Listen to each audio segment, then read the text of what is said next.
Olá, bem-vindos a mais uma análise aqui no nosso espaço. Hoje o papo é sobre um tema que, tá dando o que falar no setor elétrico, o tal do Constrained Off. Isso aí, basicamente, as restrições na geração de energia eólica e solar. Um nome complicado para um problema bem real. Exatamente. E a gente vai mergulhar hoje nos dados mais recentes, de junho de 2025, olhando o relatório da ePower Bay, para tentar entender o tamanho disso, sabe? E por que está acontecendo. Pois é. E olha, é um desafio crescente, viu? Cada vez mais relevante para a gente conseguir integrar bem essas fontes renováveis, a eólica e a solar, no nosso sistema, o SIM. Certo. Então, vamos lá, para quem talvez não esteja tão familiarizado. O que é exatamente esse Constrained Off? Como funciona na prática? De forma bem simples, assim, é quando uma usina, no caso aqui eólica ou solar, ela precisa gerar menos energia do que poderia ou às vezes até parar totalmente por um tempo. Ah, entendi. Ela tem capacidade para gerar, mas não pode. Isso. E por quê? Por causa de limitações na rede elétrica, sabe? Problemas para escoar essa energia.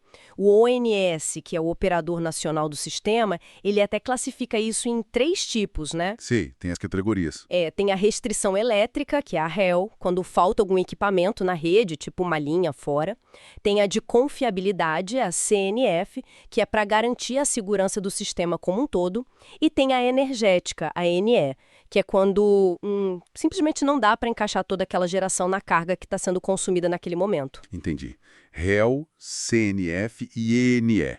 E a escala disso você falou que é crescente.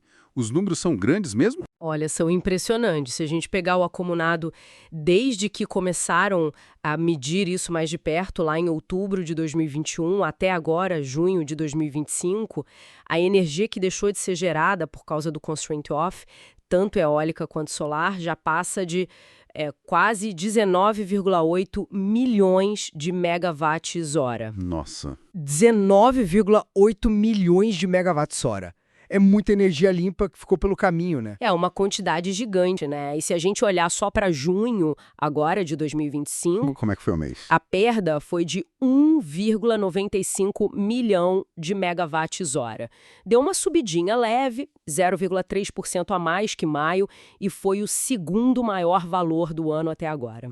Mas o que chamou muita atenção em junho foi a mudança no tipo de restrição que mais pesou.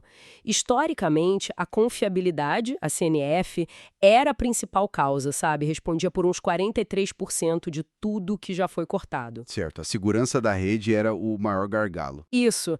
Só que, em junho, a coisa inverteu. A razão energética, a EN, foi a que mais causou corte, com 58% do total do mês. 58%? Mais da metade por causa da EN. Exatamente.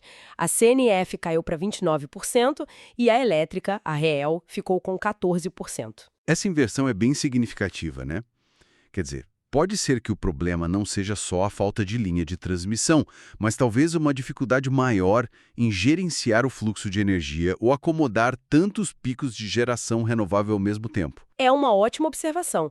Essa predominância da razão energética, da EN, pode indicar justamente isso, sim.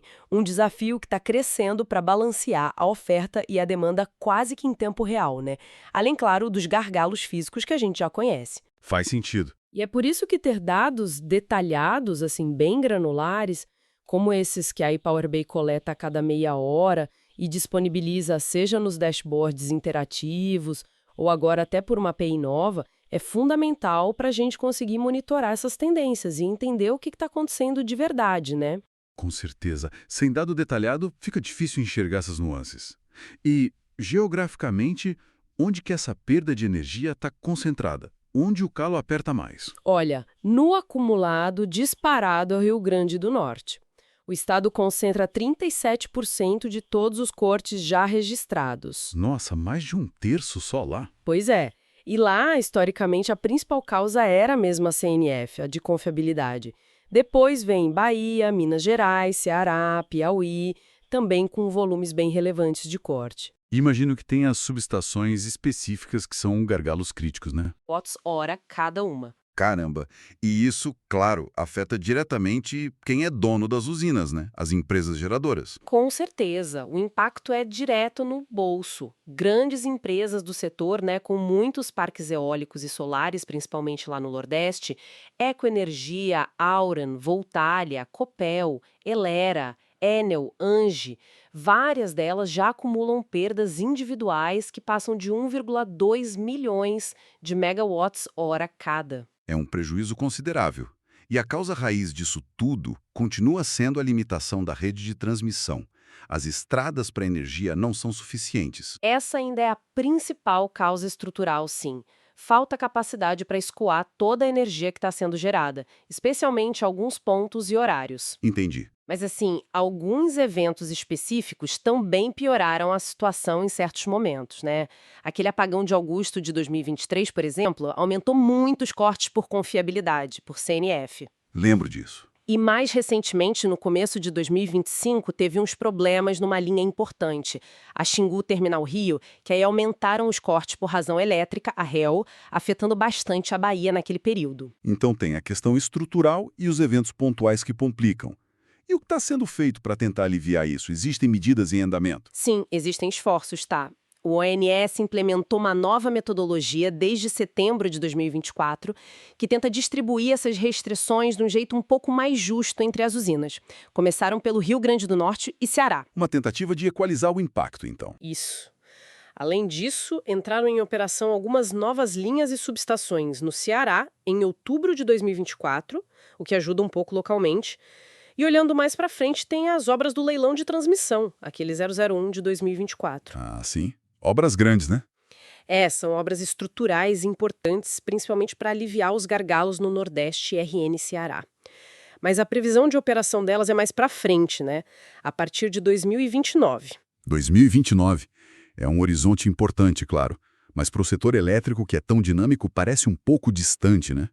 Tem algo mais sendo pensado para o curto prazo, além dessa metodologia do ONS? Olha, no curto prazo, o foco acaba sendo muito em otimizar a operação da rede que já existe e tentar acelerar ao máximo as obras que já foram contratadas. Mas não tem mágica, né? A expansão da transmissão é um processo complexo. O planejamento de longo prazo é essencial e precisa ser cada vez mais ágil, mais preditivo. Entendi. Então, para a gente ir amarrando aqui, o Constrained Off é, de fato, um desafio bem concreto, né? Com impacto econômico, impacto operacional forte para os geradores eólicos e solares. Sem dúvida. E é um ponto de atenção crítico para o planejamento da expansão da nossa rede, ainda mais com as renováveis crescendo tanto, certo? Exatamente. É um fator que mexe com a rentabilidade dos projetos e com a eficiência do sistema elétrico como um todo. Não dá para ignorar. Pois é, isso deixa a gente com uma pergunta para pensar, né? Com a eólica e a solar ganhando cada vez mais espaço na nossa matriz, como é que a gente pode fazer o planejamento da transmissão ser menos reativo e mais, sei lá, preditivo mesmo, mais ágil para evitar essas perdas lá na frente? Fica aí a reflexão. E para quem quer continuar acompanhando essas análises e ficar por dentro do que acontece no setor de energia, a dica é: cadastre-se agora em www.epowerbay.com. Assim você não perde nada. E siga também a ePowerBay nas redes sociais, claro, e ouça a gente nas principais plataformas de áudio, Spotify, Apple Music e YouTube, onde preferir.